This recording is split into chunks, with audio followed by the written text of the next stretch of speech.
Huwag ganyan magsalita sa sugo ng Diyos. Ha? Ako at kami ang napagaling niya. Kaya huwag kang ganyan, ha?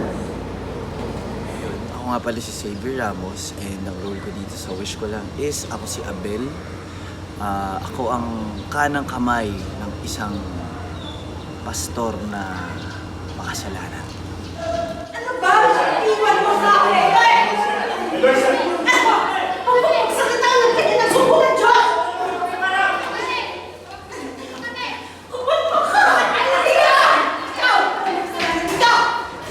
Well, na-realize ko sa story na pwede rin pala siyang nangyari talaga sa totoong buhay. Nangyayari rin talaga siya sa totoong buhay, lalo na siguro before.